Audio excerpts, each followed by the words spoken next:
His Excellency Mr. Deng Xuxiang, Executive Vice Premier of the State Council of the People's Republic of China,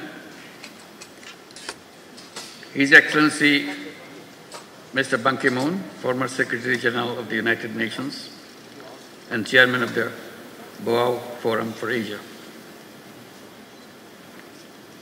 His Excellency Mr. Zhang Zhun, Secretary General of Boao Forum for Asia, Excellencies, ladies and gentlemen, Assalamu alaikum. Good morning. Thank you for inviting me to share my thoughts at this forum on the timely theme of Asia in the changing world towards a shared future. This forum takes place at a critical juncture. Global governance under multilateralism is being questioned. Geopolitical tensions are rising. Climate change is escalating. Debt burdens are unsustainable. Humanitarian crises are growing. Political will for development cooperation is weakening. The world is facing an alarming shortfall in collective action.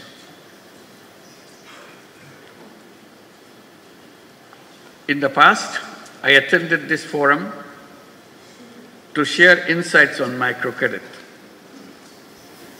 Today, I stand before you in a different capacity, representing a Bangladesh that underwent a historical transformation in July-August last year.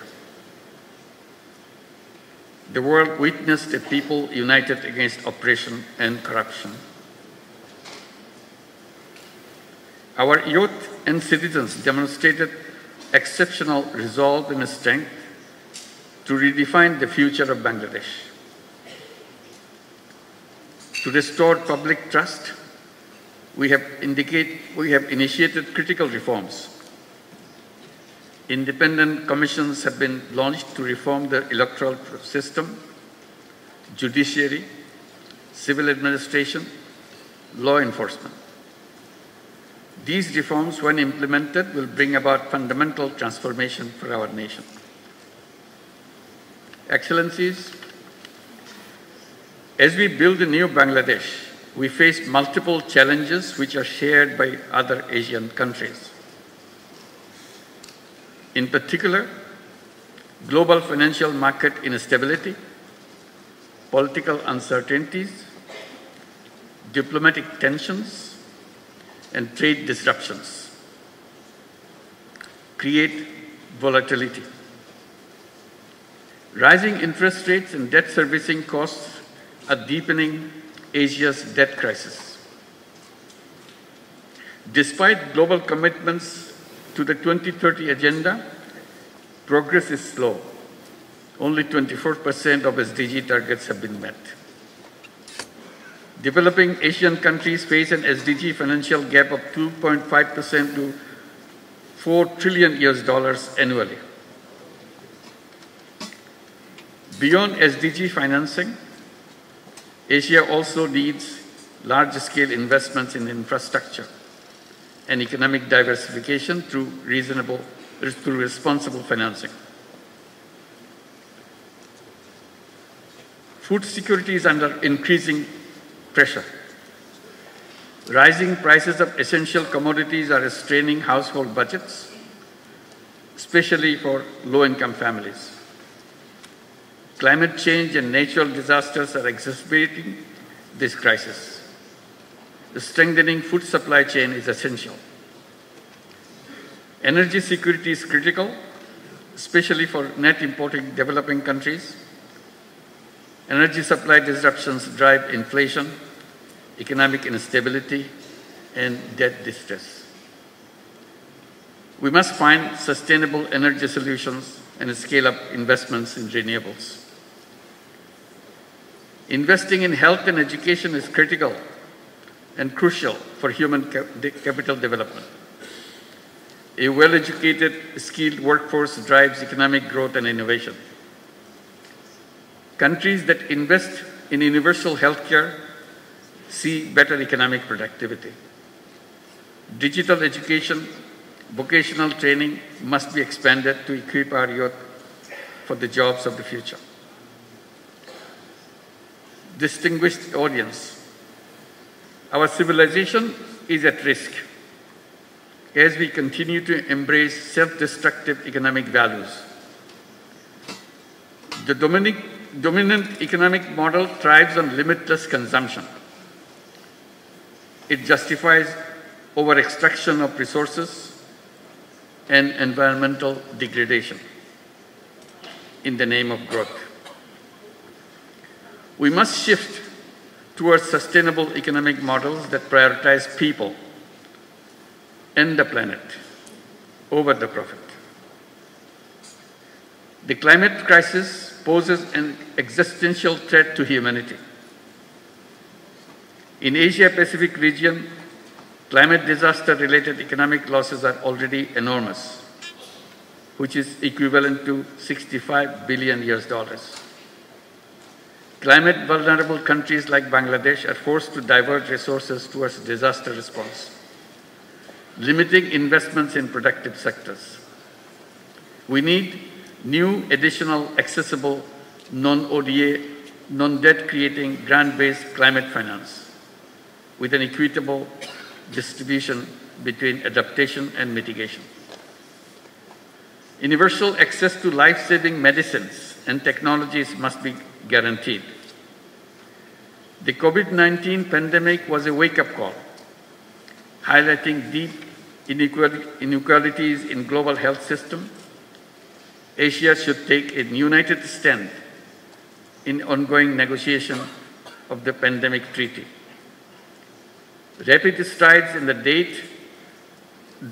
data-driven technology, robotics, quantum computing, artificial intelligence are shaping the world. Lower capacity and resource mobilization in Asia compared to advanced economies could further widen digital divide. Data sovereignty and security remains critical concerns. If technology evolves irresponsibly, it could pose existential risk.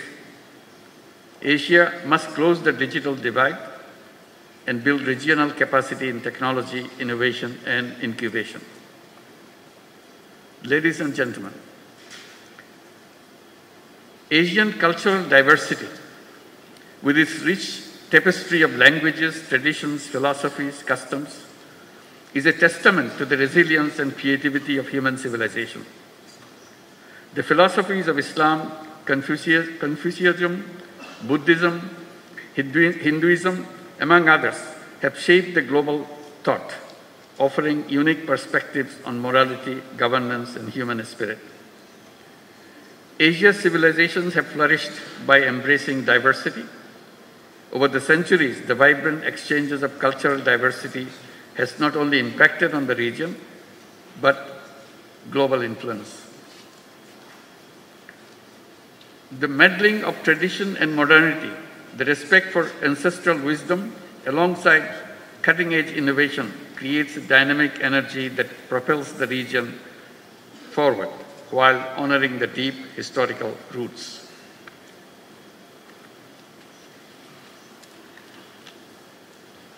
Asia's demographic dividend presents immense potential. A growing workforce, particularly young people, can drive innovations and productivity. We must provide them access to finance for entrepreneurship and sustainable solutions.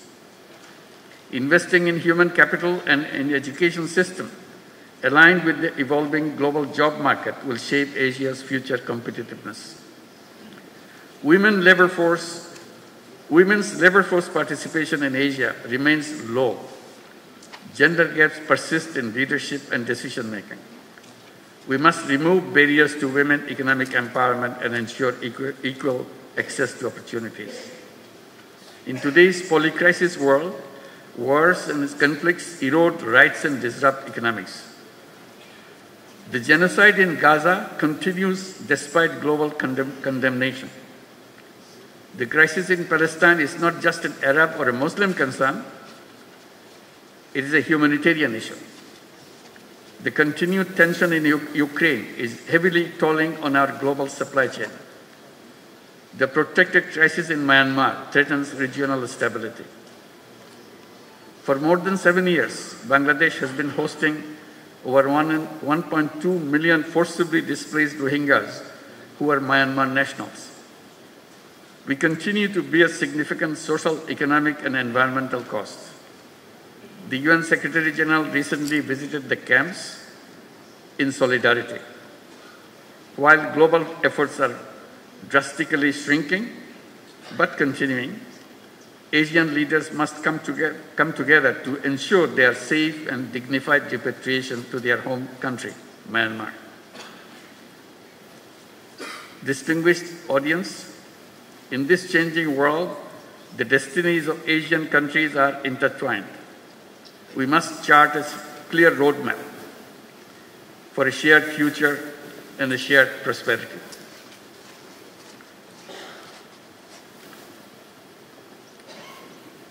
First, financial cooperation. Asia must create a sustainable financial mechanism. Regional MDBs and similar institutions should lead this effort. We need reliable funds that address our challenges and meet our growing demands. Second, trade cooperation.